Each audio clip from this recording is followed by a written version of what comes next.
পয়লা বৈশাখ আসছে, সেকালের পয়লা বৈশাখ আর একালের পয়লা বৈশাখ এই দুটোর কি অনেক পার্থক্য? আমার মনে হয় না খুব একটা পার্থক্য হয়েছে। এখনো মানুষজন সাধ্যমতো নতুন জামা কাপড় কেনেন, বাড়ির মানুষজনকে একটু উপহার দেন, ওই দিনটা একটু জড়ো হয়ে আড্ডা মারেন, খাওয়া দাওয়া করেন।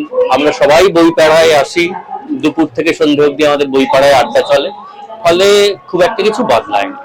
স্যার একটু অন্যরকম প্রশ্ন করি, বাঙালি মাত্রই তো আবেগ প্রবণ এবং আবেগের আর সঙ্গে ক্রিকেট একদম অঙ্গাঙ্গি ভাবে জড়িত।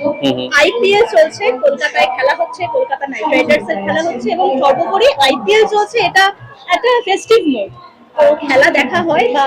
খেলা দেখা সত্যি হয় না। আমি সত্যি বলতে কি 10-11 বছর হলো খেলা নিয়মিত দেখা হয় না। একমাত্র বিশ্বকাপ ফুটবল যেখানেই হোক সেটা দেখা হয়, এছাড়া সত্যি অন্য খেলাকে অনুসরণ করা হয় না। কিন্তু এটা ভালো যে আমাদের মতো বড় শহরে যত বড় খেলার আয়োজন হবে তত মানুষজন আরো উদ্যমী হবেন, উদ্যোগী হবে, সেটাকে স্বাগত জানাই।